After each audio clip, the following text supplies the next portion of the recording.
ਸੁਖਬੀਰ ਬਾਦਲ ਦੇ ਵੀ ਵਾਅਦੇ ਬਹੁਤ ਵੱਡੀ ਗਿਣਤੀ 'ਚ, ਅਰਵਿੰਦ ਕੇਜਰੀਵਾਲ ਦੇ ਵੀ ਵਾਅਦੇ ਬਹੁਤ ਵੱਡੀ ਗਿਣਤੀ 'ਚ। ਮੈਂ ਤਾਂ ਇਹ ਕਹੂੰਗਾ ਅਰਵਿੰਦ ਕੇਜਰੀਵਾਲ ਨੇ ਵੀ ਬੋਰੀ ਖੋਲਤੀ ਵਾਅਦਿਆਂ ਵਾਲੀ।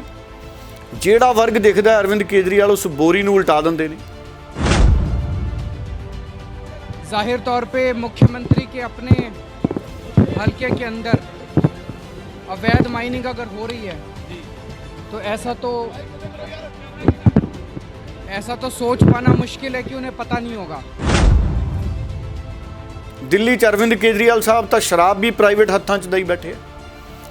ਪੰਜਾਬ 'ਚ ਵੀ ਸ਼ਰਾਬ ਪ੍ਰਾਈਵੇਟ ਹੱਥਾਂ 'ਚ ਹੈ। ਪ੍ਰਾਈਵੇਟ ਹੱਥਾਂ 'ਚ ਗਈ ਸ਼ਰਾਬ ਕਦੀ ਮਾਲੀਆ ਲਿਆਊਗੀ? ਕੀ ਇਹ ਤਿੰਨੇ ਪਾਰਟੀਆਂ ਇਕੱਠੀਆਂ ਹੋ ਕੇ ਅਕਾਲੀ ਦਲ ਨੂੰ ਢਾਹ ਲਾਉਣਗੀਆਂ, ਆਮ ਆਦਮੀ ਪਾਰਟੀ ਨੂੰ ਢਾਹ ਲਾਉਣਗੀਆਂ ਜਾਂ ਕਾਂਗਰਸ ਨੂੰ ਢਾਹ ਲਾਉਣਗੀਆਂ? ਅਰਵਿੰਦ ਕੇਜਰੀਵਾਲ ਪਹਿਲਾਂ ਬਿਜਲੀ ਤੇ ਗਰੰਟੀਆਂ, ਫਿਰ ਨੌਕਰੀਆਂ ਤੇ ਗਰੰਟੀਆਂ, ਹੁਣ 1000 ਰੁਪਏ ਦੀਆਂ ਗਰੰਟੀਆਂ। ਪੈਸੇ ਕਿੱਥੋਂ ਆਉਣੇ?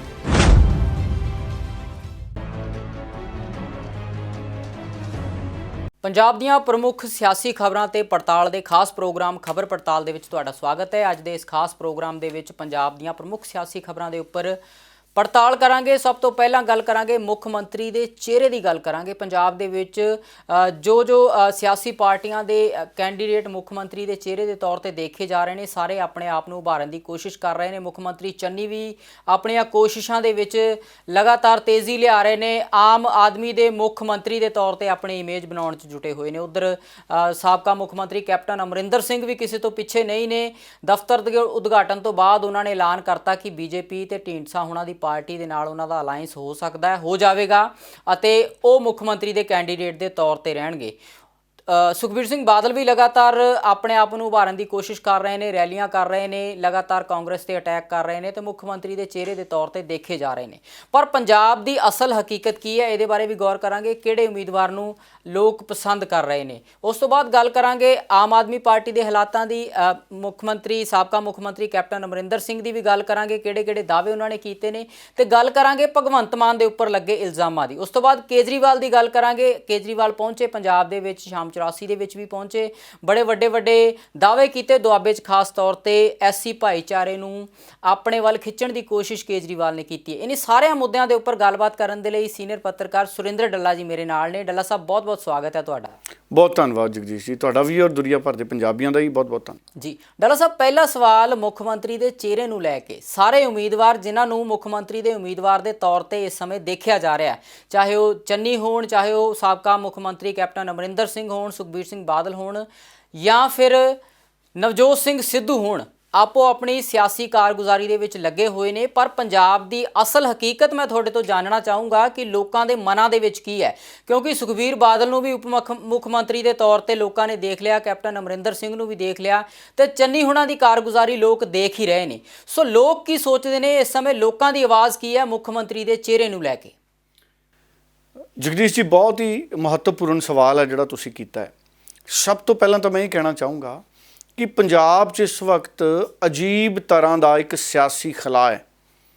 ਤੁਸੀਂ ਵੇਖ ਰਹੇ ਹੋਵੋਗੇ ਜਿਸ ਤਰ੍ਹਾਂ ਨਾਲ ਸਿਆਸੀ ਸਮੀਕਰਨ ਪੰਜਾਬ 'ਚ ਸੰਕੇਤ ਦੇ ਰਹੇ ਨੇ। ਮੈਨੂੰ ਇਹ ਲੱਗਦਾ ਹੈ ਕਿ ਜਿਵੇਂ ਪੰਜਾਬ ਦੇ ਵਿੱਚ ਚੋਣਾਂ ਵਾਲੇ ਪਾਸੇ ਨੂੰ ਮਾਹੌਲ ਅੱਗੇ ਜਾਏਗਾ, ਪੰਜਾਬ ਦੇ ਵਿੱਚ 4 ਕੋਣੀ ਮੁਕਾਬਲਾ ਹੋ ਸਕਦਾ ਹੈ। ਇੱਕ ਤਾਂ ਹੋ ਗਈ ਕਾਂਗਰਸ, ਦੂਸਰਾ ਹੋ ਗਿਆ ਅਕਾਲੀ ਦਲ, ਤੀਸਰੀ ਹੋ ਗਈ ਆਮ ਆਦਮੀ ਪਾਰਟੀ ਤੇ ਇੱਕ ਚੌਥੀ ਧਿਰ ਕਹਿ ਲਓ, ਉਹਦੇ 'ਚ ਬੀਜੇਪੀ, ਕੈਪਟਨ ਅਮਰਿੰਦਰ, ਸੁਖਦੇਵ ਢੀਂਡਸਾ ਜਾਂ ਬ੍ਰਹਮਪੁਰਾ ਦੀ ਪਾਰਟੀ। ਇਹ ਸਾਰਿਆਂ ਨੂੰ ਮੈਂ ਬਾਕੀਆਂ ਨੂੰ ਚੌਥੀ ਧਿਰ ਮੰਨਦਾ। ਮੈਨੂੰ ਇਹ ਲੱਗਦਾ ਹੈ ਜਿਸ ਤਰ੍ਹਾਂ ਦੇ ਪੋਲੀਟੀਕਲ ਹਾਲਾਤ ਪੰਜਾਬ 'ਚ ਬਣ ਰਹੇ ਨੇ, 4 ਧਿਰਾਂ ਦਾ ਜਿਹੜਾ ਮੁਕਾਬਲਾ ਹੈ ਜਗਦੀਸ਼ ਜੀ, ਉਹ ਹੋਣਾ ਨਜ਼ਰ ਆ ਰਿਹਾ। ਹੁਣ ਕੋਈ ਧਿਰ ਮਜ਼ਬੂਤ ਹੋ ਸਕਦੀ, ਕੋਈ ਧਿਰ ਕਮਜ਼ੋਰ ਹੋ ਸਕਦੀ ਹੈ, ਜਾਂ ਕੋਈ ਧਿਰ ਕਿਸੇ ਦੂਸਰੀ ਧਿਰ ਨੂੰ ਹਰਾਉਣ ਲਈ ਜ਼ਿੰਮੇਦਾਰ ਹੋ ਸਕਦੀ ਹੈ। ਮੈਂ ਆਮ ਤੌਰ 'ਤੇ ਪਿਛਲੇ ਸਮਿਆਂ 'ਚ ਦੇਖਦਾ ਸੀ ਕਿ ਜਦੋਂ ਅਕਾਲੀ ਦਲ ਔਰ ਬੀਜੇਪੀ ਵਾਲੇ ਵੱਖਰੇ ਲੜੇ, ਇਹਨਾਂ ਦੀ ਸਰਕਾਰ ਨਹੀਂ ਬਣੀ। ਇਸ ਵਾਰ ਵੀ ਉਹੀ ਚੀਜ਼ ਹੋ ਰਹੀ ਹੈ, ਅਕਾਲੀ ਦਲ ਤੇ ਬੀਜੇਪੀ ਵੱਖਰੇ ਲੜ ਰਹੇ ਨੇ, ਪਰ ਇਸ ਵਾਰ ਬਸਪਾ ਅਕਾਲੀ ਦਲ ਦੇ ਨਾਲ ਆ ਗਈ ਔਰ ਕੈਪਟਨ ਅਮਰਿੰਦਰ, ਸੁਖਦੇਵ ਢੀਂਡਸਾ, ਇਹਨਾਂ ਦੀ ਸੰਭਾਵਨਾ ਹੈ ਕਿ ਇਹ ਨਾਲ ਚਲੇ ਜਾਣ ਬੀਜੇਪੀ ਦੇ। ਹਾਲਾਂਕਿ ਹਜੇ ਸੁਖਦੇਵ ਢੀਂਡਸਾ ਦੀ ਪਾਰਟੀ ਨੇ ਐਲਾਨ ਨਹੀਂ ਕੀਤਾ, ਪਰ ਇਹ ਸੰਭਾਵਨਾ ਮੰਨੀ ਜਾ ਰਹੀ ਹੈ ਕੈਪਟਨ ਦੇ ਦਾਅਵੇ ਤੋਂ ਬਾਅਦ। ਹੁਣ ਜਿਹੜੇ ਸਿਆਸੀ ਸਮੀਕਰਨ ਨਜ਼ਰ ਆ ਰਹੇ ਨੇ, कि कैप्टन अमरिंदर सिंह बीजेपी अगर सुखदेव ढींडसा नाल आउंदे ने इन्हां दी पार्टी कि ये तिन्ने पार्टियां इकट्ठियां हो के अकाली दल नूं ढाह लाउणगीਆਂ, आम आदमी पार्टी नूं ढाह लाउणगीਆਂ या कांग्रेस नूं ढाह लाउणगीਆਂ। ये तिन्ने पार्टियां की सिर्फ वोट कटुआ पार्टी के तौर पर वधणगीਆਂ या ये मुख मुकाबले दे विच आउणगीਆਂ कांग्रेस दे नाल। कांग्रेस नाल मुख मुकाबला इस करके मैं कह रहा क्योंकि कांग्रेस च एक तो नवजोत सिंह सिद्धू की अगवाई है, दूसरा चरणजीत चन्नी नवे नवे मुख मंत्री बने ने। एंटी इंकम्बेंसी सरकार की किते ना किते घटी है, सीगी बहुत ज़्यादा, पर वो घटी क्यों है? क्योंकि नवजोत सिंह सिद्धू ने मुद्दे समझाए ने। हुण मैं होर थोड़ा जिहा पिछे आउणा, 2017 तो पहला जिस ट्रैक के उपर कैप्टन अमरिंदर सी कि घर घर नौकरी दे देंगे, सारी किसानी का करजा माफ़ कर देंगे, नौजवानों मोबाइल वंड देंगे, फार्म भरवाए जा रहे सी जी, कैप्टन अमरिंदर ने फार्म भरवा लए सी उदों। उस ट्रैक के उत्ते ही अरविंद केजरीवाल चल रहे हैं। मैं देखा कल शाम 84 अरविंद केजरीवाल आए, कहते जी गारंटी स्कीम की रजिस्ट्रेशन शुरू करती। जिमें कैप्टन अमरिंदर ने फार्म भराए सी उस तरह अरविंद केजरीवाल भी फार्म भरवाई जाते हैं। वो फार्म भरवाउण का रजिस्ट्रेशन का आधार की है मैनू नहीं पता, फार्म भरवा रहे हैं या नहीं, पर वो रजिस्ट्रेशन तो कागज़ां ते हुंदी है ना। हुण उस रजिस्ट्रेशन का आधार की है? उस रजिस्ट्रेशन का आधार है सुफने कि असी 1000 रुपये साडियां मातावां भैणां नूं देवांगे, असी विदेश च पढ़ाई करन दे लई मदद करांगे। सुखबीर बादल ने भी कहा भी, सुखबीर बादल तो कहता असी कार्ड बना के देवांगे विद्यार्थियों नूं जिन्हें बाहर पढ़न जाना, उन्होंने बैंकों तो लोन मिलू तो सरकार व्याज दे सकती है, उहदे च मदद कर सकती है। सो इस करके सुखबीर बादल दे भी वादे बहुत वड्डी गिणती च, अरविंद केजरीवाल दे भी वादे बहुत वड्डी गिणती च। मैं तो ये कहूँगा अरविंद केजरीवाल ने भी बोरी खोलती वादियां वाली। जिहड़ा वर्ग दिखदा अरविंद केजरीवाल उस बोरी नूं उल्टा दिंदे ने, उह च वादे ही वादे ने। कैप्टन अमरिंदर ने 2017 तो पहला थान खोलिया सी वादियां वाला भी जिन्होंने जिन्ने चाहिए लै जाओ। इस बार भी अकाली दल ने भी उस तरीके की स्थिति बनाई हुई गगन जी। हाँ बीजेपी वखरी है, बीजेपी दे मैं प्रधान अश्विनी शर्मा का बयान सुन रहा सी। बीजेपी प्रधान अश्विनी शर्मा ने कहा कि असी अपने मैनीफेस्टो दे विच ही दसांगे कि असी किस रूप च पंजाब दे विच विकास करना है। देखो केंद्र की सरकार वड्डी भूमिका च है। केंद्र सरकार ने 3 खेती कानून हाल ही विच रद्द कीते ने पार्लीमेंट च। दबाव बहुत सी किसानों का, फिर साड़ी किसानी ते कर्जा बहुत है। और मैं देखिया कि जदों बिहार दीयां चोणां सी तो प्रधानमंत्री नरेंद्र मोदी साहब ने लाखां करोड़ां रुपए का पैकेज देता। अजकल एक शब्द बड़ा चलता है पैकेज। पैकेज दे विच की है, किसानी भी आ गई, उद्योग भी आ गया, अर्बन भी आ गए, साडे सारे गरीब भाईचारिਆਂ ਦੇ लोग भी आ गए। सो हुण बीजेपी भी किते ना किते जगदीश जी इस तरीके का काम करूगी कि 2 लाख करोड़ का पैकेज पंजाब नूं देता, 4 लाख करोड़ का पैकेज पंजाब नूं देता, 5 लाख करोड़ का पैकेज पंजाब नूं देता। ये चोणां तो पहलां इस तरीके दीयां गल्लां पोलीटिकल पार्टियां करदियां ने। हाँ मैं तो ये मंग करूँगा प्रधानमंत्री मोदी साहब तो कि प्रधानमंत्री मोदी जिवें मनमोहन सिंह उन्होंने कर्जा माफ़ किया सी ना किसानां दा 2-2 लाख रुपए तक का, उस तरह प्रधानमंत्री साहब कोई अजिही योजना लियाउण कि किसानी सिर जिहड़ा कर्जा है वो मुढ़ तो ही माफ़ हो जाए, वो सारा कर्जा ही माफ़ हो जाए। भावें वो कॉरपोरेशन है, भावें वो कोऑपरेटिव बैंक ने, भावें नैशनलाइज्ड बैंक ने। जिहड़ी गल कैप्टन अमरिंदर नहीं पुगा सके वो गल अगर भाजपा पुगा गई, पर चोणां तो पहलां, चोणां तो बाद नहीं। अगर बीजेपी वाले कहणगे कि चोणां तो बाद असीं तुहाडे सारे कर्जे माफ़ कर देंगे, इस वार लोकां ने चोणां तो बाद कह के कीते गए वादे नूं पसंद ही नहीं करना। इसे करके तुसीं देखो अरविंद केजरीवाल पहलां बिजली ते गारंटियां, फिर नौकरियां ते गारंटियां, हुण 1000 रुपए दीयां गारंटियां। पैसे कित्थों आने?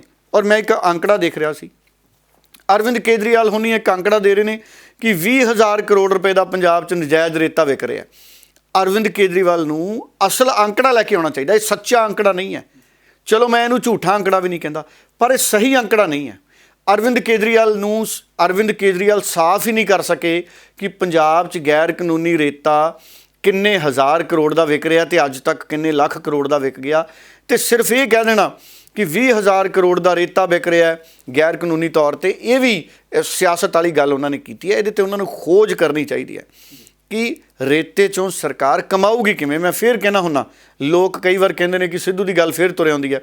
ਨਵਜੋਤ ਸਿੰਘ ਸਿੱਧੂ ਆਪਣੇ ਪੰਜਾਬ ਮਾਡਲ 'ਚ ਦਿਖਾਉਣਗੇ ਕਿ ਪੰਜਾਬ 'ਚ ਅਸੀਂ ਰੇਤੇ ਤੋਂ ਆਮਦਨ ਕਿੰਨੀ ਕਰਨੀ ਹੈ। ਹੁਣ ਦਿੱਲੀ 'ਚ ਅਰਵਿੰਦ ਕੇਜਰੀਵਾਲ ਸਾਹਿਬ ਤਾਂ ਸ਼ਰਾਬ ਵੀ ਪ੍ਰਾਈਵੇਟ ਹੱਥਾਂ 'ਚ ਦਈ ਬੈਠੇ ਆ, ਪੰਜਾਬ 'ਚ ਵੀ ਸ਼ਰਾਬ ਪ੍ਰਾਈਵੇਟ ਹੱਥਾਂ 'ਚ ਹੈ। ਪ੍ਰਾਈਵੇਟ ਹੱਥਾਂ 'ਚ ਗਈ ਸ਼ਰਾਬ ਕਦੀ ਮਾਲੀਆ ਲਿਆਊਗੀ? ਪੰਜਾਬ 'ਚ ਜਿੰਨੇ ਠੇਕੇ ਨੇ, ਡਿਸਟ੍ਰੀਬਿਊਸ਼ਨਾਂ ਨੇ ਸ਼ਰਾਬ ਦੀਆਂ, ਉਹ ਕੱਢ ਲਓ ਲਿਸਟਾਂ। ਉਹ ਬੇਰੁਜ਼ਗਾਰਾਂ ਨੂੰ ਘੱਟ ਤੇ ਪੋਲੀਟੀਕਲ ਲੋਕਾਂ ਦੇ ਪਰਿਵਾਰਾਂ ਨੂੰ ਹੀ ਮਿਲੀਆਂ ਹੋਈਆਂ ਨੇ। ਇਸ ਕਰਕੇ ਅਰਵਿੰਦ ਕੇਜਰੀਵਾਲ ਸ਼ਰਾਬ ਤੇ ਚੁੱਪ ਹੈ ਪੰਜਾਬ 'ਚ। ਕਿਉਂ ਨਹੀਂ ਕਹਿੰਦੇ ਅਰਵਿੰਦ ਕੇਜਰੀਵਾਲ ਕਿ ਅਸੀਂ ਸ਼ਰਾਬ ਦੀ ਸਰਕਾਰੀ ਕਾਰਪੋਰੇਸ਼ਨ ਬਣਾਵਾਂਗੇ? ਅਰਵਿੰਦ ਕੇਜਰੀਵਾਲ ਕਹਿਣ ਅਸੀਂ ਮਾਈਨਿੰਗ ਦੀ ਸਰਕਾਰੀ ਕਾਰਪੋਰੇਸ਼ਨ ਬਣਾਵਾਂਗੇ। ਫਿਰ ਗੱਲ ਅੱਗੇ ਤੁਰਨੀ ਹੈ। ਹੁਣ ਜਿਹੜੀ ਤੁਹਾਡਾ ਸਵਾਲ ਸੀ ਨਾ ਸ਼ੁਰੂ 'ਚ, ਉਹ ਬਹੁਤ ਗਹਿਰਾ ਸਵਾਲ ਸੀ। ਇਸ ਕਰਕੇ ਪੰਜਾਬ 'ਚ ਭਾਵੇਂ ਆਮ ਆਦਮੀ ਪਾਰਟੀ ਹੈ, ਖੁੱਲ੍ਹ ਕੇ ਵਾਅਦੇ, ਜਿੰਨੇ ਮਰਜ਼ੀ ਵਾਅਦੇ, ਮੈਂ ਇਹਨਾਂ ਨੂੰ ਲਾਰੇ ਕਹੂੰਗਾ, ਵੋਟਰਾਂ ਨੂੰ ਲੁਭਾਉਣ ਵਾਲੀ ਗੱਲ, ਕੋਈ ਠੋਸ ਯੋਜਨਾ ਨਹੀਂ ਹੈ। ਫਿਰ ਦਿੱਲੀ 'ਚ ਦੇ ਦਿਓ, ਜਿਹੜਾ ਤੁਸੀਂ 1,000 ਪੰਜਾਬ 'ਚ ਦੇਣਾ ਹੈ, ਦਿੱਲੀ 'ਚ ਵੀ ਸਾਡੀਆਂ ਮਾਤਾਵਾਂ ਭੈਣਾਂ ਨੂੰ ਦੇ ਦਿਓ। ਕਹਿੰਦੇ ਮੈਂ ਗੈਸਟ ਅਧਿਆਪਕ ਇੱਥੇ ਪੱਕੇ ਕਰ ਦੂੰ। ਆ ਦਿੱਲੀ 'ਚ ਧਰਨਾ ਲਾ ਕੇ ਆਏ ਨਵਜੋਤ ਸਿੰਘ ਸਿੱਧੂ, ਗੈਸਟ ਅਧਿਆਪਕ ਬੈਠੇ ਸੀ, ਹਜ਼ਾਰਾਂ ਦੀ ਗਿਣਤੀ 'ਚ, ਮੈਂ ਤਾਂ ਆਪ ਦੇਖੇ ਉੱਥੇ ਬੈਠੇ ਸੀ, ਔਰ ਨਾਰਾਜ਼ ਸੀ ਸਾਰੇ ਅਰਵਿੰਦ ਕੇਜਰੀਵਾਲ ਦੀ ਸਰਕਾਰ ਤੋਂ। ਉਹ ਕਹਿੰਦੇ ਸਾਡਾ ਭਵਿੱਖ ਹੀ ਨਹੀਂ ਇੱਥੇ। ਪੰਜਾਬ 'ਚ ਕੇਜਰੀਵਾਲ ਸਾਹਿਬ ਕਹਿੰਦੇ ਮੈਂ ਗੈਸਟ ਲੈਕਚਰਰ ਪੱਕੇ ਕਰ ਦੂੰ। ਹੁਣ ਦਿੱਲੀ ਦੇ ਜਿਹੜੀ ਸਰਕਾਰ ਹੈ ਨਾ, 2001 ਅਤੇ 2002 'ਚ ਸ਼ੀਲਾ ਦੀਕਸ਼ਿਤ ਨੇ ਦਿੱਲੀ ਨੂੰ ਸਰਪਲਸ ਸੂਬਾ ਬਣਾਤਾ ਸੀ, ਤੇ ਪੰਜਾਬ ਤਾਂ ਸਰਪਲਸ ਸੂਬਾ ਹੈ ਹੀ ਨਹੀਂ। ਅਸੀਂ ਤਾਂ 2, 2.5, ਪੌਣੇ 3 ਲੱਖ ਕਰੋੜ ਦੇ ਕਰਜ਼ਾਈ ਹਾਂ। ਇਸ ਕਰਕੇ ਕੇਜਰੀਵਾਲ ਸਾਹਿਬ ਸੁਪਨੇ ਜ਼ਰੂਰ ਵਿਖਾਓ, ਪਰ ਉਹ ਸੁਪਨੇ ਵਿਖਾਓ ਜਿਹੜੇ ਖੁੱਲ੍ਹੀਆਂ ਅੱਖਾਂ ਨਾਲ ਦੇਖ ਸਕੀਏ। ਸੁੱਤੇ ਪਏ ਜਿਹੜੇ ਸੁਪਨੇ ਨੇ ਉਹ ਡੇਂਜਰਸ ਨੇ। ਇਹ ਸਲਾਹ ਹੈ ਕੇਜਰੀਵਾਲ ਸਾਹਿਬ ਨੂੰ, ਬੜੇ ਸਤਿਕਾਰਯੋਗ ਮੁੱਖ ਮੰਤਰੀ ਨੇ ਦਿੱਲੀ ਦੇ। ਔਰ ਦਿੱਲੀ 'ਚ ਮੈਂ ਹਾਲ ਦੇਖਿਆ ਕੋਵਿਡ ਦੇ ਸਮੇਂ, ਮੈਂ ਵੀ ਉਹਨਾਂ ਦਿਨਾਂ 'ਚ ਬਿਮਾਰ ਸੀ, ਅਪ੍ਰੈਲ ਦੇ ਪਹਿਲੇ 15 ਦਿਨਾਂ 'ਚ, ਅਤੇ ਦਿੱਲੀ 'ਚ ਕਿਵੇਂ ਮ੍ਰਿਤਕ ਸਰੀਰ ਔਰ ਕੀ ਹਾਲ ਉੱਥੇ ਲੋਕਾਂ ਦਾ ਹੋਇਆ, ਕਿਸੇ ਨੂੰ ਦੱਸਣ ਦੀ ਜ਼ਰੂਰਤ ਨਹੀਂ। ਇਸ ਕਰਕੇ ਇਹ ਮਾਡਲ ਸਭ ਸਿਆਸੀ ਗੱਲਾਂ ਨੇ। ਹੁਣ ਅਜਿਹੀ ਸੂਰਤ ਦੇ ਵਿੱਚ ਮੈਂ ਫਿਰ ਵਾਪਸ ਮੁੜੂੰਗਾ, ਕੈਪਟਨ ਅਮਰਿੰਦਰ ਜਿੰਨੇ ਵਾਅਦੇ ਲਾਰੇ ਕੈਪਟਨ ਅਮਰਿੰਦਰ ਨੇ ਲਾਏ ਸੀ। ਹੁਣ ਕੈਪਟਨ ਅਮਰਿੰਦਰ ਦੀ ਮੈਂ ਕੱਲ੍ਹ ਪ੍ਰੈਸ ਕਾਨਫਰੰਸ ਸੁਣ ਰਿਹਾ ਸੀ, ਕਹਿੰਦੇ ਮੈਂ ਅੱਜ ਵੀ ਪੰਜਾਬ 'ਚ ਨੰਬਰ 1 ਹਾਂ। ਜੀ, ਉਹ ਆਪਣੇ ਆਪ ਨੂੰ ਦੁਬਾਰਾ ਤੋਂ ਆਪਣੀ ਹਸਤੀ ਨੂੰ ਪੁਨਰ ਸੁਰਜੀਤ ਕਰਨ ਦੀ ਕੋਸ਼ਿਸ਼ ਕਰ ਰਹੇ ਆ। ਔਰ ਜਿੰਨੇ ਵਾਅਦੇ ਕੈਪਟਨ ਅਮਰਿੰਦਰ ਨੇ ਕੀਤੇ ਸੀ, ਤੁਹਾਨੂੰ ਲੱਗਦਾ ਜਗਦੀਸ਼ ਜੀ ਕਿ ਹੁਣ ਕੈਪਟਨ ਅਮਰਿੰਦਰ ਪੰਜਾਬ ਦੇ ਲੋਕਾਂ ਕੋਲੇ ਜਾਣਗੇ ਤੇ ਪੰਜਾਬ ਦੇ ਲੋਕ ਉਹਨਾਂ ਨੂੰ ਵੋਟ ਦੇ ਦੇਣਗੇ? ਕੋਈ ਨਵੀਂ ਸਹੁੰ ਖਾਣੀ ਪੈਣੀ ਕੈਪਟਨ ਅਮਰਿੰਦਰ ਨੂੰ, ਜਾਂ ਤਾਂ ਉਹ ਇਹ ਸਹੁੰ ਖਾ ਲੈਣ ਵੀ ਐਤਕੀ ਮੈਂ ਸੱਚੀ ਸਹੁੰ ਖਾਨਾ। ਜੀ ਡੱਲਾ ਸਾਹਿਬ, ਮੈਂ ਇਹੀ ਤੁਹਾਡੇ ਤੋਂ ਪੁੱਛਣ ਵਾਲਾ ਸੀ। ਮੈਂ ਕੇਜਰੀਵਾਲ ਦੀ ਵੀ ਗੱਲ ਸੁਣ ਰਿਹਾ ਸੀ, ਤੁਹਾਡੀ ਗੱਲ ਕੱਟਤੀ। ਕੇਜਰੀਵਾਲ ਸਾਹਿਬ ਵੀ ਸਹੁੰ ਖਾਈ ਜਾਂਦੇ। ਉਹ ਕਹਿੰਦੇ ਮੈਂ ਸਹੁੰ ਖਾਨਾ ਵੀ ਮੈਂ, ਚਲੋ ਮੈਂ ਜ਼ਿਕਰ ਨਹੀਂ ਕਰਦਾ, ਉਹ ਸਾਰੀਆਂ ਗੱਲਾਂ ਵਿੱਚ ਹੀ ਆ ਗਈਆਂ। ਸਿਆਸਤ ਵੀ ਚੰਨੀ ਸਾਹਿਬ ਨੇ ਵੀ ਉੱਥੇ ਜਿੱਥੇ ਰੇਤੇ ਦੀਆਂ ਖੱਡਾਂ ਨੇ, ਉੱਥੇ ਜਾ ਕੇ ਇੱਕ ਮੁਲਾਜ਼ਮ ਨੂੰ ਸਹੁੰ ਖਵਾਤੀ ਵੀ ਤੂੰ ਸਹੁੰ ਖਾ ਕੇ ਦੱਸ ਕਿ ਇਹ ਜਿਹੜੀਆਂ ਰੇਤੇ ਦੀਆਂ ਖੱਡਾਂ ਨੇ 5.5 ਫੁੱਟ 5.5 ਰੁਪਏ ਨੂੰ ਵੇਚ ਰਿਹਾ ਕਿ ਇਸ ਤੋਂ ਵੱਧ ਵੇਚ ਰਿਹਾ? ਉਹ ਕਹਿੰਦਾ ਨਹੀਂ ਜੀ, ਮੈਂ ਸਹੁੰ ਖਾ ਕੇ ਕਹਿਣਾ ਮੈਂ 5.5 ਰੁਪਏ ਨੂੰ ਇਹ ਇੱਥੇ ਰੇਟ ਚੱਲ ਰਿਹਾ, ਜੋ ਤੁਸੀਂ ਕਿਹਾ ਉਹੀ ਰੇਟ ਚੱਲ ਰਿਹਾ। ਦੇਖੋ, ਹੋ ਸਕਦਾ ਉਹ ਵਿਅਕਤੀ 5.5 ਨੂੰ ਹੀ ਵੇਚ ਰਿਹਾ ਹੋਵੇ, ਪਰ ਗੱਲ ਇਹ ਹੈ ਵੀ ਕਿਸੇ ਇੱਕ ਵਿਅਕਤੀ ਦੇ ਕਹਿਣ ਨੂੰ ਅਸੀਂ ਸੱਚ ਮੰਨ ਲਈਏ। ਗੱਲ ਤਾਂ ਪੂਰੇ ਸੂਬੇ ਦੀ ਹੈ ਨਾ। ਸੋ ਚਰਨਜੀਤ ਚੰਨੀ ਉਹਨਾਂ ਨੂੰ ਵੀ ਬਹੁਤ ਤਕੜੇ ਹੋਣ ਦੀ ਲੋੜ ਹੈ। ਚਰਨਜੀਤ ਚੰਨੀ ਦਾ ਆਪਣਾ ਹਲਕਾ ਸਵਾਲਾਂ 'ਚ ਹੈ। ਜਿੱਥੋਂ ਚਰਨਜੀਤ ਚੰਨੀ ਮੁੱਖ ਮੰਤਰੀ ਹੋਣ ਤੇ ਉੱਥੇ ਜੇ 5.5 ਨੂੰ ਵੀ ਰੇਤਾ ਵੇਚ ਰਹੇ ਨੇ, ਪਰ ਸੂਬੇ ਦੇ ਖਜ਼ਾਨੇ 'ਚ ਪੈਸੇ ਕਿੱਦਾਂ ਆਉਣਗੇ? ਸਵਾਲ ਤਾਂ ਇਹ ਹੈ।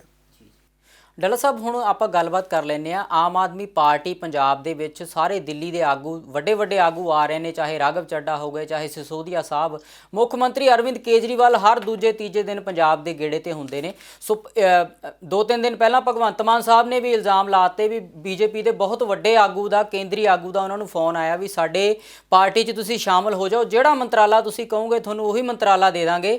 ਸੋ ਪੈਸਿਆਂ ਦਾ ਵੀ ਉਹਨਾਂ ਕਿਹਾ ਵੀ ਉਹਨਾਂ ਨੂੰ ਲਾਲਚ ਦਿੱਤਾ ਗਿਆ। ਹੁਣ ਵਿਰੋਧੀ ਪਾਰਟੀਆਂ ਸਵਾਲ ਪੁੱਛ ਰਹੀਆਂ ਨੇ ਭਗਵੰਤ ਮਾਨ ਤੋਂ ਕਿ ਭਗਵੰਤ ਮਾਨ ਨਾਂ ਲੈ ਕੇ ਦੱਸਣ। ਬੀਜੇਪੀ ਵਾਲੇ ਕਹਿੰਦੇ ਨਾਂ ਲੈ ਕੇ ਦੱਸਣ ਕਿਹੜਾ ਆਗੂ ਹੈ, ਸਬੂਤ ਦੇਣ ਤਾਂ ਅਸੀਂ ਮੰਨਾਂਗੇ। ਸੋ ਕਾਂਗਰਸ ਦੇ MP ਬਿੱਟੂ ਸਾਹਿਬ ਨੇ ਵੀ ਕਹਿ ਦਿੱਤਾ ਵੀ ਇਹ ਬਹੁਤ ਗੰਭੀਰ ਮਸਲਾ ਹੈ, ਇਹਦੇ ਤੇ ਜਾਂਚ ਹੋਣੀ ਚਾਹੀਦੀ ਹੈ। ਭਗਵੰਤ ਮਾਨ ਸਬੂਤ ਦੇਣ ਤੇ ਬੀਜੇਪੀ ਵੀ ਇਸ ਗੱਲ ਦਾ ਜਵਾਬ ਦੇਵੇ। ਕਿਸ ਕਿਸਮ ਦੀ ਸਿਆਸਤ ਹੈ, ਕਿਵੇਂ ਦੇਖਦੇ ਹੋ? ਦੇਖੋ, ਇਹ ਇੱਕ ਵੱਖਰੀ ਕਿਸਮ ਦੀ ਸਿਆਸਤ ਹੈ। ਇਹ ਇੱਕ ਵੱਖਰੀ ਕਿਸਮ ਦੀ ਸਿਆਸਤ ਹੈ। ਤੁਸੀਂ ਦੇਖੋ ਕਿ ਆਮ ਆਦਮੀ ਪਾਰਟੀ ਦੇ ਲੀਡਰ ਦੂਜੇ ਲੀਡਰਾਂ ਦੇ ਘਰਾਂ 'ਚ ਨਹੀਂ ਜਾਂਦੇ ਵੀ ਤੁਸੀਂ ਸਾਡੀ ਪਾਰਟੀ 'ਚ ਆ ਜਾਓ। ਆਮ ਆਦਮੀ ਪਾਰਟੀ ਦੇ ਲੀਡਰ ਵੀ ਜਾਂਦੇ ਆ। ਕੀ ਆਮ ਆਦਮੀ ਪਾਰਟੀ 'ਚ ਦੂਜੀਆਂ ਧਿਰਾਂ ਦੇ ਲੀਡਰ ਸ਼ਾਮਲ ਨਹੀਂ ਹੁੰਦੇ? ਕਾਂਗਰਸ ਤੋਂ ਸ਼ਾਮਲ ਹੁੰਦੇ, ਅਕਾਲੀ ਦਲ ਤੋਂ ਸ਼ਾਮਲ ਹੁੰਦੇ, ਬੀਜੇਪੀ ਤੋਂ ਵੀ ਸ਼ਾਮਲ ਹੁੰਦੇ। ਉਹ ਕਿਵੇਂ ਸ਼ਾਮਲ ਹੋ ਜਾਂਦੇ? ਉਹ ਬਿਨਾਂ ਗੱਲ ਕੀਤੇ ਹੀ ਸ਼ਾਮਲ ਹੋ ਜਾਂਦੇ ਜਗਦੀਸ਼ ਜੀ। ਜੇ ਕੋਈ ਲੀਡਰ ਕਿਸੇ ਪਾਰਟੀ ਚ ਆਉਂਦਾ ਹੈ, ਕੋਈ ਗੱਲਬਾਤ ਹੁੰਦੀ ਹੋਏਗੀ ਤਾਂ ਹੀ ਸ਼ਾਮਲ ਹੁੰਦੇ ਨਹੀਂ ਆ। ਡੱਲਾ ਸਾਹਿਬ ਉਹਨਾਂ ਨੇ ਕਿਹਾ ਕਿ ਉਹ ਲਾਲਚ ਦਿੱਤਾ ਗਿਆ ਉਹਨਾਂ ਨੂੰ। ਦੇਖੋ ਦੇਖੋ ਗੱਲਾਂ ਇਹ ਹੈ, ਲਾਲਚ ਨੂੰ ਡਿਫਾਈਨ ਕਰਨਾ ਔਖਾ ਹੈ, ਇਹਨੂੰ ਸਮਝਾਉਣਾ ਔਖਾ ਹੈ। ਭਗਵੰਤ ਮਾਨ ਨੇ ਕੋਈ ਇਹੋ ਜਿਹਾ ਸਬੂਤ ਨਹੀਂ ਰੱਖਿਆ। ਜਾਂ ਤਾਂ ਭਗਵੰਤ ਮਾਨ ਕੋਈ ਟੈਲੀਫੋਨ ਦਾ ਰਿਕਾਰਡ ਰੱਖ ਦਿੰਦੇ ਵੀ ਆਹ ਟੈਲੀਫੋਨ ਆ ਭਾਈ, ਭਗਵੰਤ ਮਾਨ ਜਾਂ ਤਾਂ ਨਾ ਹੀ ਲੈ ਦਿੰਦੇ। ਹੁਣ ਭਗਵੰਤ ਮਾਨ ਨੇ ਵੀ ਸੰਕੇਤਕ ਗੱਲ ਕੀਤੀ ਹੈ। ਹੁਣ ਸੰਕੇਤਕ ਗੱਲ ਹੈ ਭਗਵੰਤ ਮਾਨ ਦੀ, ਤੇ ਸਾਰੀਆਂ ਪਾਰਟੀਆਂ 'ਚ ਹੀ ਅਸੀਂ ਦੇਖਦੇ ਹਾਂ ਲੀਡਰ ਇੱਧਰ ਉੱਧਰ ਜਾ ਰਹੇ ਨੇ। ਹੁਣ ਤੁਸੀਂ ਦੇਖੋ ਮਨਜਿੰਦਰ ਸਿਰਸਾ ਵੀ ਤਾਂ ਬੀਜੇਪੀ ਚਲਾ ਗਿਆ। ਜੇ ਮਨਜਿੰਦਰ ਸਿਰਸਾ ਬੀਜੇਪੀ 'ਚ ਜਾ ਸਕਦਾ ਹੈ, ਸੁਖਬੀਰ ਬਾਦਲ ਨੂੰ ਕਿੱਡਾ ਝਟਕਾ ਲੱਗਿਆ। ਸੋ ਇਸ ਕਰਕੇ ਜਦੋਂ ਪੋਲੀਟੀਕਲ ਪਾਰਟੀਆਂ ਚੋਣਾਂ ਤੋਂ ਪਹਿਲਾਂ ਦੂਸਰੀਆਂ ਪਾਰਟੀਆਂ ਦੇ ਲੋਕ ਤੋੜਦੇ ਨੇ, ਉਹਨਾਂ ਨੂੰ ਕੁਝ ਨਾ ਕੁਝ ਸਬਜ਼ ਬਾਗ ਤਾਂ ਦਿਖਾਏ ਜਾਂਦੇ ਨੇ ਨਾ। ਦੇਖੋ ਤੁਸੀਂ ਪੋਲੀਟੀਕਲ ਪਾਰਟੀਆਂ ਦੇ ਲੋਕ ਦੇਖੋ, ਇਹ ਤਾਂ ਲੋਕਾਂ ਨੂੰ ਹੀ ਕਹੀ ਜਾਂਦੇ ਵੀ ਜੇ ਸਾਡੀ ਸਰਕਾਰ ਆ ਗਈ 1000 ਰੁਪਇਆ ਦੇਵਾਂਗੇ। ਸੁਖਬੀਰ ਬਾਦਲ ਵੀ ਕਹੀ ਜਾਂਦਾ ਕਿ ਅਸੀਂ ਆਹ ਦੇਵਾਂਗੇ, ਅਸੀਂ ਆਹ ਦੇਵਾਂਗੇ। ਸੋ ਇਸ ਕਰਕੇ ਵੋਟ ਲੈਣ ਪਿੱਛੇ ਤਾਂ ਐਡੇ ਐਡੇ ਵਾਅਦੇ, ਤੇ ਜੇ ਕਿਸੇ ਦਾ ਉਮੀਦਵਾਰ ਲੈ ਕੇ ਜਾਣਾ ਹੈ, ਕੋਈ ਵੱਡਾ ਲੀਡਰ ਆਪਣੀ ਪਾਰਟੀ 'ਚ ਲੈ ਕੇ ਜਾਣਾ ਹੈ, ਫਿਰ ਵੀ ਤਾਂ ਕੋਈ ਗੱਲ ਕਰਦੇ ਹੀ ਹੋਣਗੇ ਨਾ ਜੀ, ਵੀ ਤੈਨੂੰ ਮੰਤਰੀ ਬਣਾ ਦਿਆਂਗੇ ਭਾਈ, ਤੈਨੂੰ ਕੋਈ ਅਹੁਦਾ ਦੇ ਦਿਆਂਗੇ। ਜਦੋਂ ਕੋਈ ਬੰਦਾ ਮੰਤਰੀ ਬਣ ਜਾਂਦਾ, ਮਾਇਆ ਤਾਂ ਨਾਲ ਆਪਣੇ ਆਪ ਹੀ ਆ ਜਾਂਦੀ ਹੈ ਤਨਖਾਹ ਦੇ ਰੂਪ 'ਚ, ਵੱਡੀ ਮੋਟੀ ਤਨਖਾਹ ਨਾਲੇ ਸਰਕਾਰੀ ਕੋਠੀ। ਇਸ ਕਰਕੇ ਦੇਖੋ ਇਹ ਕਹਿਣਾ ਕਿ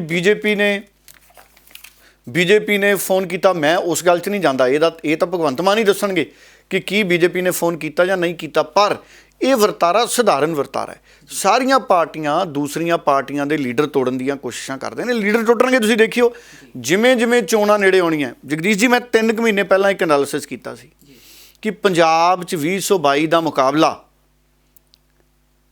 ਨਵਜੋਤ ਸਿੰਘ ਸਿੱਧੂ ਤੇ ਬੀਜੇਪੀ ਵਿਚਾਲੇ ਹੋਊਗਾ। ਹਾਲਾਤ ਉਸੇ ਤਰ੍ਹਾਂ ਦੇ ਬਣਦੇ ਜਾ ਰਹੇ ਨੇ। 2022 ਦਾ ਮੁਕਾਬਲਾ ਤੁਸੀਂ ਦੇਖਿਓ, ਹਾਲਾਤ ਉਸ ਤਰ੍ਹਾਂ ਦੇ ਬਣਦੇ ਜਾ ਰਹੇ ਨੇ। ਇੱਕ ਪਾਸੇ ਨਵਜੋਤ ਸਿੰਘ ਸਿੱਧੂ ਹੋਊਗਾ ਔਰ ਦੂਜੇ ਪਾਸੇ ਭਾਵੇਂ ਬੀਜੇਪੀ, ਭਾਵੇਂ ਕੈਪਟਨ, ਭਾਵੇਂ ਇਹਨਾਂ ਦਾ ਗੱਠਜੋੜ। ਪਰ ਗੱਲ ਦੂਜੀ ਧਿਰ ਦੀ ਆ ਗਈ। ਅਕਾਲੀ ਦਲ ਔਰ ਆਮ ਆਦਮੀ ਪਾਰਟੀ ਦੇ ਨਾਲ ਇਸ ਵਕਤ ਸਥਿਤੀਆਂ ਬੜੀਆਂ ਵੱਖਰੀਆਂ ਨੇ। ਅਕਾਲੀ ਦਲ ਔਰ ਆਮ ਆਦਮੀ ਪਾਰਟੀ ਦੀ ਬਜਾਏ ਅਗਰ ਬੀਜੇਪੀ ਨਾਲ ਵੀ ਮੁਕਾਬਲਾ ਹੋ ਗਿਆ ਨਵਜੋਤ ਸਿੰਘ ਸਿੱਧੂ ਦਾ, ਕਾਂਗਰਸ ਦਾ, ਤੇ ਕੋਈ ਹੈਰਾਨੀ ਵਾਲੀ ਗੱਲ ਨਹੀਂ ਹੋਣੀ। ਕਿਉਂ? ਕਿਉਂਕਿ ਬੀਜੇਪੀ ਦੀ ਇੱਕ ਖਾਸ ਰਣਨੀਤੀ ਹੁੰਦੀ ਹੈ। ਤੁਸੀਂ ਦੇਖਿਓ ਜਿਵੇਂ ਜਿਵੇਂ ਦਿਨ ਅੱਗੇ ਗੁਜ਼ਰਨੇ ਹੈ, ਦੂਜੀਆਂ ਪਾਰਟੀਆਂ ਦੇ ਲੀਡਰ ਬੀਜੇਪੀ ਵੱਲ ਜਾਣ ਲੱਗ ਜਾਣੇ ਨੇ, ਜਿਵੇਂ ਜਵਾਕ ਅਮਰੂਦ ਚੱਕ ਚੱਕ ਟੋਕਰੀ 'ਚ ਸੁੱਟਦਾ ਹੁੰਦਾ। ਸੋ ਆਉਂਦੇ ਦਿਨਾਂ 'ਚ ਵੱਖਰੀ ਤਰ੍ਹਾਂ ਦਾ ਸਾਨੂੰ ਜਿਹੜਾ ਮਾਹੌਲ ਹੈ ਉਹ ਦੇਖਣ ਨੂੰ ਮਿਲੂਗਾ। ਕਈ ਵਾਰੀ ਪੋਲੀਟੀਕਲ ਲੋਕਾਂ ਦੇ ਲਈ ਉਪਯੁਕਤ ਉਦਾਹਰਨ ਛੇਤੀ ਲੱਭਦੀ ਨਹੀਂ, ਦਿਮਾਗ 'ਚ ਵੀ ਘੁਸਰ ਮੁਸਰ ਜੀ ਹੋਣ ਲੱਗ ਜਾਂਦੀ ਵੀ ਉਦਾਹਰਨ ਕਿਹੜੀ ਆਪਾਂ ਦਈਏ। ਪਰ ਇਹ ਬਹੁਤ ਲੋਕ ਜਾਣਗੇ। ਤੁਸੀਂ ਦੇਖਿਓ ਬੀਜੇਪੀ 'ਚ, ਤੁਸੀਂ ਪੱਛਮੀ ਬੰਗਾਲ ਦੀ ਉਦਾਹਰਨ ਦੇਖੋ। ਪੱਛਮੀ ਬੰਗਾਲ ਦੇ ਕਿੰਨੇ ਲੀਡਰ ਟੁੱਟ ਕੇ ਬੀਜੇਪੀ 'ਚ ਗਏ ਸੀ। ਹਰ ਸੂਬੇ 'ਚ, ਪੰਜਾਬ 'ਚ ਵੀ ਕਾਂਗਰਸ ਦੇ ਕਈ ਲੀਡਰ ਟੁੱਟ ਕੇ ਬੀਜੇਪੀ ਜਾਣਗੇ। ਹਜੇ ਤਾਂ ਅਕਾਲੀ ਦਲ ਦੇ ਵੀ ਟੁੱਟਣਗੇ। ਤੁਸੀਂ ਦੇਖਿਓ ਅਕਾਲੀ ਦਲ ਦੇ ਕਈ ਲੀਡਰ ਜਿਹੜੇ ਨੰਬਰ 2 ਦੀ ਕਤਾਰ ਸੀ, ਜਿਨ੍ਹਾਂ ਨੂੰ ਟਿਕਟ ਨਹੀਂ ਮਿਲੀ, ਕਈ ਡਿੱਗਣਗੇ ਬੀਜੇਪੀ ਦੀ ਟੋਕਰੀ 'ਚ। ਔਰ ਇਸੇ ਤਰ੍ਹਾਂ ਆਮ ਆਦਮੀ ਪਾਰਟੀ ਦੇ ਵੀ ਤੁਸੀਂ ਦੇਖਿਓ ਝੜੀ ਆਮ ਆਦਮੀ ਪਾਰਟੀ ਦੀ ਵੀ ਲੱਗੂ। ਕਾਂਗਰਸ ਦੇ ਵੀ ਲੈਣਗੇ ਦਰਖਤ ਤੋਂ, ਅਕਾਲੀ ਦਲ ਦੇ ਵੀ ਲੈਣਗੇ, ਆਪ ਦੇ ਵੀ ਲੈਣਗੇ, ਇਹ ਬੀਜੇਪੀ ਜਾਣਗੇ। ਤੇ ਕੁਝ ਬੀਜੇਪੀ ਵਾਲੇ ਵੀ ਇੱਧਰ ਆਉਣਗੇ।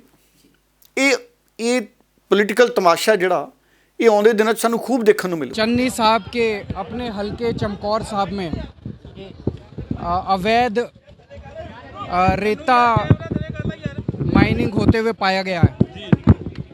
जाहिर तौर पे मुख्यमंत्री के अपने हल्के के अंदर अवैध माइनिंग अगर हो रही है तो ऐसा तो सोच पाना मुश्किल है कि उन्हें पता नहीं होगा। उनके ऊपर रेता चोरी के गंभीर आरोप लगे हैं। पंजाब की जनता जानना चाहती है कि जो अवैध रेता माफिया, रेता खनन उनके हलके में चल रहा है, वो उनके मालिक हैं कि उनकी उसमें पार्टनरशिप है कि वो उसको उनका संरक्षण प्राप्त है। एक मिनट, सच्चाई क्या है इसका पता चलना चाहिए। मैंने सुना था कुछ दिन पहले कैप्टन साहब ने कहा था कि बहुत सारे ऐसे एमएलएज हैं, बहुत सारे ऐसे मंत्री हैं जो रेता खनन को संरक्षण देते हैं या रेता खनन करते हैं। जितने बड़े स्तर के ऊपर अवैध रूप से रेता खनन चल रहा है पंजाब के अंदर, अगर इतने ऊंचे स्तर के लोग इसमें शामिल होंगे, मंत्री, मुख्यमंत्री, अगर ऐसे उनके ऊपर आरोप लगेंगे तो फिर जनता कहाँ जाएगी, विकास कैसे होगा? ਜੀ ਡੱਲਾ ਸਾਹਿਬ, ਹਾਲਾਂਕਿ ਕਿਸੇ ਪਾਰਟੀ ਨੇ ਆਪਣਾ ਜਿਹੜਾ ਮੈਨੀਫੈਸਟੋ ਹਾਲੇ ਲਾਂਚ ਨਹੀਂ ਕੀਤਾ, ਪਰ ਵਾਅਦੇ ਸਾਰਿਆਂ ਵੱਲੋਂ ਕੀਤੇ ਜਾ ਰਹੇ ਆ। ਵਾਅਦੇ ਵੀ ਇੱਕੋ ਜਿਹੇ ਕੀਤੇ ਜਾ ਰਹੇ, ਜਿਵੇਂ ਬਿਜਲੀ ਮਾਫ ਦੇ ਦਿਆਂਗੇ, ਬੀਬੀਆਂ ਨੂੰ 1000 ਰੁਪਇਆ ਮਹੀਨਾ ਦੇ ਦਿਆਂਗੇ, ਬਜ਼ੁਰਗਾਂ ਨੂੰ ਪੈਨਸ਼ਨ ਲਾ ਦਿਆਂਗੇ। ਪਰ ਸਿੱਧੂ, ਮੈਂ ਦੇਖਦਾ ਕਿ ਸਿੱਧੂ ਸਾਹਿਬ ਦੇ ਜਿਹੜੀ ਗੱਲਬਾਤ ਹੈ, ਸਿੱਧੂ ਸਾਹਿਬ ਜਿਹੜੀਆਂ ਗੱਲਾਂ ਕਰ ਰਹੇ ਨੇ ਖਾਸ ਤੌਰ ਤੇ ਪੰਜਾਬ ਦੇ ਲੋਕਾਂ ਨੂੰ ਲੈ ਕੇ, ਉਹਨਾਂ ਗੱਲਾਂ ਦੇ ਵਿੱਚ ਇਸ ਕਿਸਮ ਦੇ ਵਾਅਦੇ ਨਹੀਂ ਹੈਗੇ। ਸਿੱਧੂ ਸਾਹਿਬ ਨਾ ਇਹ ਕਹਿ ਰਹੇ ਵੀ 1000 ਰੁਪਇਆ ਮਹੀਨਾ ਦੇ ਦਿਆਂਗੇ, ਨਾ ਇਹ ਕਹਿ ਰਿਹਾ ਕਿ ਇੰਨੇ ਯੂਨਿਟ ਬਿਜਲੀ ਸਸਤੀ ਦੇ ਦਿਆਂਗੇ, ਪਰ ਸਿੱਧੂ ਸਾਹਿਬ ਇੱਕ ਰੋਡ ਮੈਪ ਰੱਖ ਰਹੇ ਨੇ, ਇੱਕ ਪਲਾਨ ਰੱਖ ਰਹੇ ਨੇ, ਇੱਕ ਪੂਰਾ ਪਲੈਨਿੰਗ ਦੇ ਨਾਲ ਦੱਸ ਰਹੇ ਨੇ ਕਿ ਕਿਸ ਤਰ੍ਹਾਂ ਜਿਹੜੀ ਸਟੇਟ ਦਾ ਰੈਵਨਿਊ ਜਨਰੇਟ ਹੋਊਗਾ, ਤੇ ਉਸ ਤੋਂ ਬਾਅਦ ਲੋਕਾਂ ਨੂੰ ਜਿਹੜੀਆਂ ਮੈਡੀਕਲ ਦੀਆਂ ਸਹੂਲਤਾਂ ਦਿੱਤੀਆਂ ਜਾਣਗੀਆਂ, ਬੱਚਿਆਂ ਦੀ ਪੜ੍ਹਾਈ ਦੀਆਂ ਸਹੂਲਤਾਂ ਦਿੱਤੀਆਂ ਜਾਣਗੀਆਂ, ਜਾਂ ਹੋਰ ਜਿੰਨੀਆਂ ਵੀ ਸਹੂਲਤਾਂ ਸਰਕਾਰ ਤੋਂ ਉਮੀਦ ਰੱਖਦੇ ਨੇ ਲੋਕ, ਉਹ ਸਹੂਲਤਾਂ ਦਿੱਤੀਆਂ ਜਾਣਗੀਆਂ। ਸੋ ਇਸ ਕਿਸਮ ਦੀ ਸਿਆਸਤ ਜਿਹੜੀ ਸਿੱਧੂ ਸਾਹਿਬ ਜਿਹੜਾ ਰੋਡ ਮੈਪ ਦੇ ਰਹੇ ਨੇ, ਤੇ ਦੂਜੀਆਂ ਪਾਰਟੀਆਂ ਦੇ ਜਿਹੜੇ ਕੈਂਡੀਡੇਟ ਨੇ ਜਾਂ ਦੂਜੀਆਂ ਸਿਆਸੀ ਪਾਰਟੀਆਂ ਜਿਸ ਕਿਸਮ ਦੇ ਵਾਅਦੇ ਜਾਂ ਲਾਰੇ ਲੋਕਾਂ ਨੂੰ ਦੇ ਰਹੇ ਨੇ, ਇਹ ਕੀ ਫਰਕ ਦੇਖਦੇ ਹੋ? ਤੇ ਲੋਕਾਂ ਦੇ ਵਿੱਚ ਇਸ ਗੱਲ ਦਾ ਲੋਕਾਂ ਦੇ ਦਿਮਾਗ ਤੇ ਕੀ ਅਸਰ ਰਹਿਣ ਵਾਲਾ, ਤੇ ਲੋਕ ਕਿਸ ਤਰ੍ਹਾਂ ਜਿਹੜੇ ਉਮੀਦਵਾਰ ਦੀ ਚੋਣ ਕਰਨਗੇ, ਕੀ ਉਸ ਤੇ ਵੀ ਅਸਰ ਪਊਗਾ ਸਿੱਧੂ ਸਾਹਿਬ ਦੇ ਇਸ ਪਲਾਨ ਦਾ, ਜਿਸ ਤਰ੍ਹਾਂ ਪਲਾਨ ਰੱਖ ਰਹੇ ਨੇ ਉਹ? ਨਹੀਂ, ਦੇਖੋ, ਨਿਸ਼ਚਿਤ ਤੌਰ 'ਤੇ ਤੁਸੀਂ ਬਹੁਤ ਇਮਾਨਦਾਰੀ ਦੇ ਨਾਲ, ਤੁਸੀਂ ਬਹੁਤ ਇੱਕ ਸੂਝ-ਬੂਝ ਵਾਲਾ ਸਵਾਲ ਕੀਤਾ। ਇਸ ਵਾਰ ਪੰਜਾਬ ਦੇ ਲੋਕ ਝੂਠੇ ਵਾਅਦਿਆਂ 'ਚ ਨਹੀਂ ਫਸਣਗੇ। ਮੈਂ ਝੂਠੇ ਵਾਅਦੇ ਇਸ ਕਰਕੇ ਕਹਿ ਰਿਹਾ ਵੀ ਇਹ ਸਾਰੇ ਤਾਂ ਪੂਰੇ ਹੋਣੇ ਨਹੀਂ।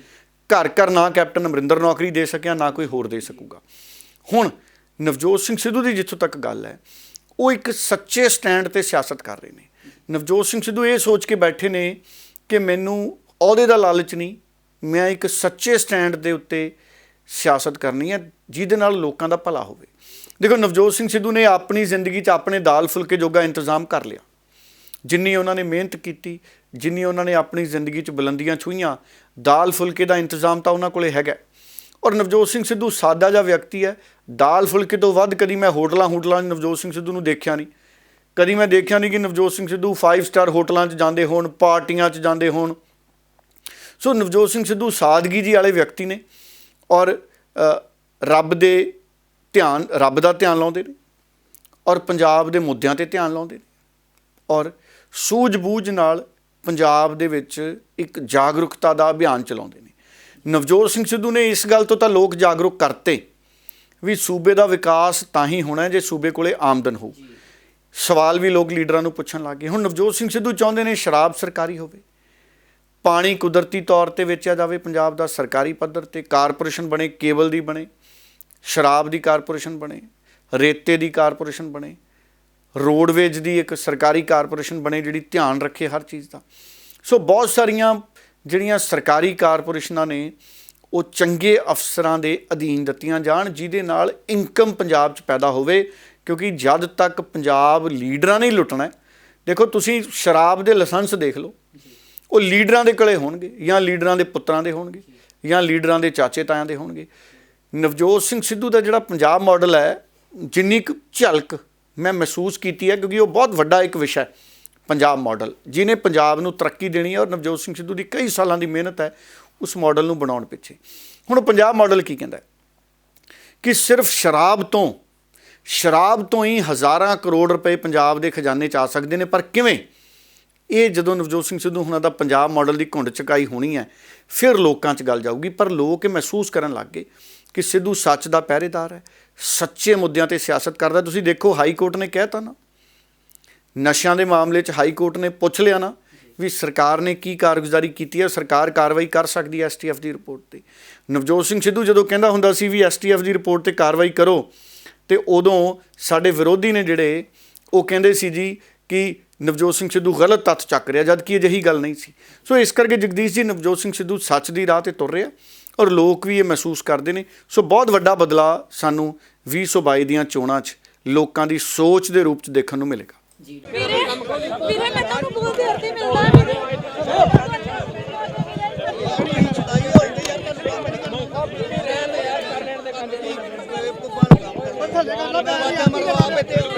ਸੜਕਾਂ ਤੇ ਭੜਕ ਰਿਹਾ ਵੀਰੇ। ਉਹਦੀ ਗੱਲ ਸੁਣ ਲੈਣ ਦਿਓ ਭੈਣੇ, ਰਹਿਣ ਦੇ ਪਿੱਛੇ ਹੋ ਜਾਓ। ਵੀਰੇ ਹੁਣ ਵੀ ਸਾਡੀ ਸੁਣਵਾਈ ਨਾ ਹੋਈ, ਮੈਂ ਆਪਣੀ ਜਾਨ ਦਊਂਗੀ, ਮੇਰਾ ਪ੍ਰੋਮਿਸ ਸੀ ਕੰਮ ਆਪਣੇ ਹੋ ਭਰਾ ਗਿਆ ਨਾਲ ਕੰਮ ਹੋ ਗਿਆ ਕੰਮ ਹੋ ਗਿਆ ਵੀਰੇ ਮੇਰਾ ਆਪਣੇ ਭਰਾ ਨਾਲ ਉਹ ਭੈਣੇ ਹੋ ਪ੍ਰੋਬਲਮ ਗਈ ਗੱਲ ਤੇਰੀ। 3 ਮਹੀਨੇ ਹੋ ਗਏ ਆਪਣੇ ਬੱਚੇ ਰੋਲਦੇ ਵੀਰੇ ਭੈਣ ਜੀ ਮੈਂ ਕਹਿਤਾ ਤੈਨੂੰ ਹੋ ਗਿਆ ਕੰਮ ਤੇਰਾ ਵੀਰੇ ਪਰਸੋਂ ਪਟਿਆਲੇ ਚ ਮੇਰਾ ਭਰਾ ਵੀ ਲੰਘ ਗਿਆ ਵੀਰੇ ਆਪਣੇ ਬੱਚਿਆਂ ਦਾ ਦਰਦ ਸਰ ਮੈਂ ਤਾਂ ਆਪਣੇ ਵੀਰ ਨੂੰ ਮਿਲਣ ਦੀ ਬੜੇ ਦੇਰ ਦੀ ਚਾਹ ਵਾਣੀ ਪਰ ਇਸ ਤਰ੍ਹਾਂ ਮਿਲੂੰਗੀ ਮੈਨੂੰ ਨਹੀਂ ਪਤਾ ਮੈਂ ਤਾਂ ਉਹਨਾਂ ਨੂੰ ਚਾਹ ਨਾ ਮਿਲਣਾ ਸੀ ਉਹਨਾਂ ਨੂੰ ਕੁਛ ਨਾ ਕੁਛ ਉਹਨਾਂ ਵਾਸਤੇ ਗਿਫਟ ਲੈ ਕੇ ਆਉਂਦੀ ਪਰ ਮੈਨੂੰ ਨਹੀਂ ਪਤਾ ਇਹੋ ਜਿਹੀ ਸਿਚੁਏਸ਼ਨ 'ਚ ਪਹਿਲਾਂ ਇਹਨਾਂ ਨੇ ਸਰ ਸਾਨੂੰ ਗੁੰਮਰਾਹ ਕੀਤਾ ਗਿਆ ਕਹਿੰਦੇ 3:45 ਵਜੇ ਉੱਥੇ ਆਓ ਤੁਹਾਡੀ ਮੀਟਿੰਗ ਕਰਾਉਣਾ ਰਣਜੀਤ ਐਵਨਿਊ ਸਰ ਅਸੀਂ 3:30 ਵਜੇ ਦੇ ਭੁੱਖੇ ਤੇ ਆਏ ਜਾ ਕੇ ਉੱਥੇ ਬੈਠੇ ਡੀਐਸਪੀ ਨੇ ਸਾਨੂੰ ਬਾਹਰੇ ਰੋਕਤਾ ਸਾਨੂੰ ਅੱਗੇ ਨਹੀਂ ਜਾਣ ਦਿੱਤਾ ਕਹਿੰਦੇ ਹੁਣ ਮਲਾਨੇ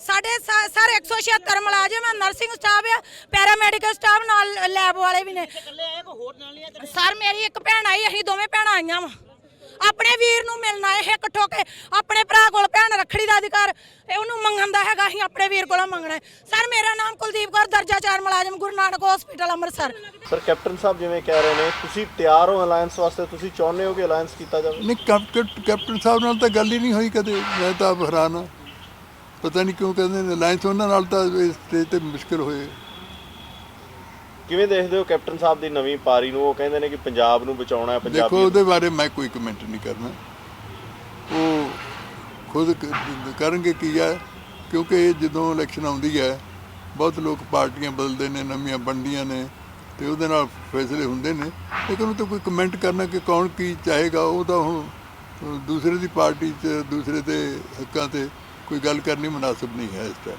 ਬੀਜੇਪੀ ਨੂੰ ਕਿਵੇਂ ਦੇਖਦੇ ਹੋ ਸਰ ਪੰਜਾਬ ਦੇ ਵਿੱਚ ਮੈਂ ਅੱਜ ਕੁਝ ਨਹੀਂ ਕਹਿ ਸਕਦਾ ਜੀ ਐਟ ਦਿਸ ਸਟੇਜ ਕੁਝ ਨਹੀਂ ਕਿਹਾ ਜਾ ਸਕਦਾ ਤੁਸੀਂ ਤਿਆਰ ਹੋ ਬੀਜੇਪੀ ਨਾਲ ਜਾਣ ਵਾਸਤੇ ਤੁਸੀਂ ਚਾਹੁੰਦੇ ਹੋ ਕਿ ਅਲਾਈਅੰਸ ਹੋਵੇ ਨਹੀਂ ਅਸੀਂ ਤਾਂ ਮੈਂ ਇੱਕੋ ਗੱਲ ਕਹੀ ਹੈ ਕਿ ਪਾਰਟੀ ਜੇ ਵਰਕਰ ਚਾਹੁਣਗੇ ਤਾਂ ਤੇ ਉਹ ਵੀ ਪਾਰਟੀ ਪੰਜਾਬ ਔਰ ਸਿੱਖਾਂ ਦੇ ਹਿੱਤਾਂ ਨੂੰ ਦਰਕਨਾਰ ਕਰਕੇ ਨਹੀਂ ਸਮਝੌਤਾ ਕਿਤੇ ਹੋ ਸਕਦਾ ਉਹਨਾਂ ਦੇ ਹਿੱਤਾਂ ਦੀ ਗੱਲ ਕਰਕੇ अगर उन्होंने कोई कर दिया फिर उस तो बाद किया जा सकता सर अगर कैप्टन अमरिंदर सिंह बीजेपी के साथ जाते हैं और बीजेपी आपसे अप्रोच करती है तो गठबंधन तीनों पार्टियों में हो सकता है नहीं आज कुछ कहना बड़ा मुश्किल है एट दिस स्टेज तो मैं उसमें अभी कहूँगा कुछ नहीं कहूँगा मैं उस पर मैं आज आपको हिसाब दे देता हूं पैसा कहां से आएगा अगर ये आए कांग्रेसी चन्नी साहब आए तो उनको बता देना पैसा कहां से आएगा पहली चीज चन्नी साहब के हलके में परसों अवैध रेता चोरी करते हुए पकड़े गए हैं लोग उनके हलके में रेता चोरी हो रही है ऐसा तो नहीं हो सकता कि चन्नी साहब को नहीं पता रेता चोरी हो रही है पता तो होगा पैसा भी ऊपर तक जाता होगा नहीं जाता होगा बता दो हाथ खड़े करके पैसा ऊपर तक जाता ही नहीं जाता है जितनी रेता चोरी हो रही है 20,000 करोड़ रुपए की रेता चोरी हो रही है पंजाब के अंदर 20,000 करोड़ रुपए की जितनी रेता चोरी हो रही है इसमें सारे बड़े बड़े मंत्री बड़े बड़े विधायक एमएलए सारे शामिल हैं ये रेता चोरी बंद करेंगे आम आदमी पार्टी की सरकार बनेगी रेता चोरों को जेल भेजेंगे ये 20,000 करोड़ रुपए बचाएंगे और ये जो हजार आपको दे रहा हूं ना ये 10,000 करोड़ में ही काम चल जाएगा तो रेता चोरी से ही सारा काम आपका पूरा हो जाएगा चिंता ना करो अभी जितना पैसा पंजाब में रेता चोरी का जितना पैसा मंत्रियों की जेब में जा रहा है आम आदमी पार्टी की सरकार बनने के बाद ये रेते का सारा पैसा महिलाओं की जेब में जाना चालू हो जाएगा तो पैसा खूब आएगा चिंता मत करो सब लोग मिलके आपने इतनी सारी पार्टियों को इतने मौके दिए एक मौका इस बार आम आदमी पार्टी को देके देखो भविष्य बदल जाएगा पंजाब का भविष्य बदल जाएगा हमारे परिवार का भविष्य बदल जाएगा अगर हम काम ना करें अगली बार 5 साल के बाद हमको धक्के मार के बाहर निकाल देना लेकिन एक मौका दिल्ली वालों ने एक मौका दिया था 2015 का चुनाव लड़े दिल्ली के लोगों ने एक मौका दिया था अब दिल्ली ने बाकी सारी पार्टियों को बाहर निकाल दिया अब केवल आम आदमी पार्टी बची है दिल्ली के अंदर और कोई नहीं बचा पंजाब के अंदर भी एक मौका देके देखो केवल आम आदमी पार्टी बचेगी और कुछ नहीं बचेगा इन्ना कांग्रेस की सरकार तो बदला लैण दा फैसला तुसी करना है श्रोमणी अकाली दल दे वर्करां दे मुकाबला कोई पार्टी नहीं कर सकती जे तुसी हिम्मत करो ਤੁਹਾਨੂੰ ਕੋਈ ਹਰਾ ਨਹੀਂ ਸਕਦਾ।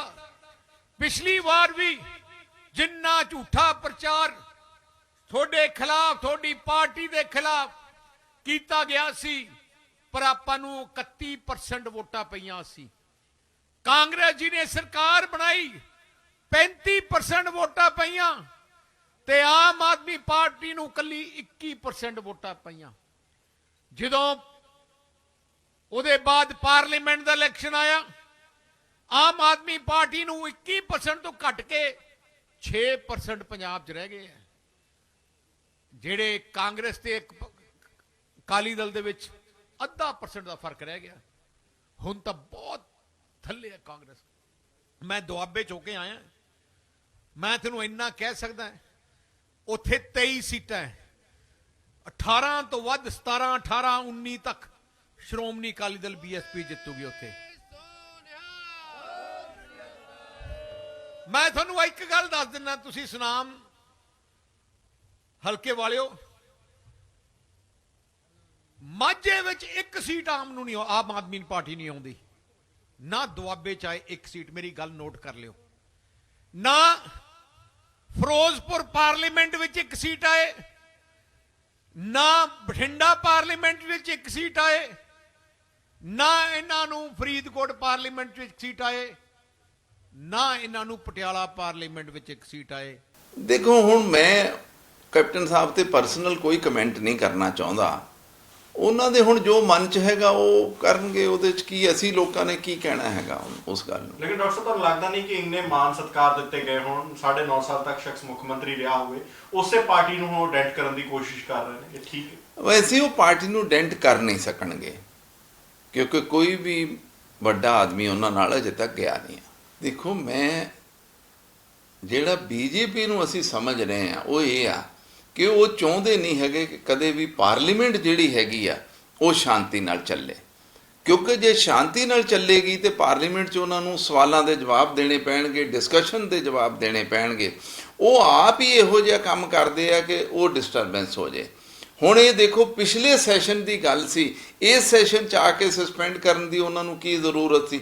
ਉਹ ਜਾਣਬੁੱਝ ਕੇ ਕੀਤਾ, ਕਿਉਂਕਿ ਕ੍ਰਿਸ਼ੀ ਲਾਅ ਜਦੋਂ ਵਾਪਸ ਲੈ ਲਏ, ਇਹਨਾਂ ਨੂੰ ਲੱਗਿਆ ਕਿ ਹੁਣ ਬਹੁਤ ਸਾਰੇ ਸਵਾਲ ਉੱਠਣਗੇ। ਹੁਣ MSP ਲਾਅ 'ਤੇ ਸਵਾਲ ਉੱਠੂਗਾ, ਜਿਹੜੀਆਂ ਸ਼ਹੀਦੀਆਂ ਹੋਈਆਂ ਉਹਨਾਂ ਦੀ ਕੰਪਨਸੇਸ਼ਨ ਦਾ ਉੱਠੂਗਾ, ਲਖੀਮਪੁਰ ਖੇਰੀ ਉੱਠੂਗਾ, ਬਹੁਤ ਸਾਰੇ ਮਸਲੇ ਉੱਠਣਗੇ। ਇਸ ਕਰਕੇ ਇਹਨਾਂ ਨੇ ਆਪਣਾ ਉਹ MP ਨੂੰ ਸਸਪੈਂਡ ਕਰਤਾ, ਉਹਦੇ ਤੇ ਰੌਲਾ ਪੈਣਾ ਸ਼ੁਰੂ ਕਰ ਰਿਹਾ। ਹੁਣ ਰਾਜ ਸਭਾ ਬੰਦ ਪਈ ਹੈ। ਅੱਲਾ ਸਾਹਿਬ, ਉਮੀਦ ਕਰਦੇ ਹਾਂ ਕਿ ਨਿੱਜੀ ਜੇਬਾਂ 'ਚ ਜਿਹੜਾ ਪੈਸਾ ਜਾ ਰਿਹਾ ਸੀ ਉਹ ਸਰਕਾਰ ਦੇ ਖਾਤਿਆਂ 'ਚ ਆਊਗਾ ਸਿੱਧੂ ਸਾਹਿਬ ਦੇ ਮਾਡਲ ਨਾਲ, ਤੇ ਲੋਕਾਂ ਨੂੰ, ਪੰਜਾਬ ਦੇ ਲੋਕਾਂ ਨੂੰ ਸਾਰੀਆਂ ਸਹੂਲਤਾਂ ਮਿਲਣਗੀਆਂ ਜਿਹੜੀਆਂ ਵਿਕਸਿਤ ਦੇਸ਼ਾਂ ਦੇ ਵਿੱਚ ਲੋਕਾਂ ਨੂੰ ਮਿਲਦੀਆਂ ਨੇ। ਸੋ ਅੱਜ ਦਾ ਪ੍ਰੋਗਰਾਮ ਆਪਾਂ ਇੱਥੇ ਖਤਮ ਕਰਦੇ ਹਾਂ। ਅੱਲਾ ਸਾਹਿਬ, ਦਰਸ਼ਕਾਂ ਤੋਂ ਇਜਾਜ਼ਤ ਲੈਂਦੇ ਹਾਂ। ਬਹੁਤ ਬਹੁਤ ਧੰਨਵਾਦ। ਬਹੁਤ ਬਹੁਤ ਧੰਨਵਾਦ ਜੀ, ਬਹੁਤ ਬਹੁਤ ਧੰਨਵਾਦ।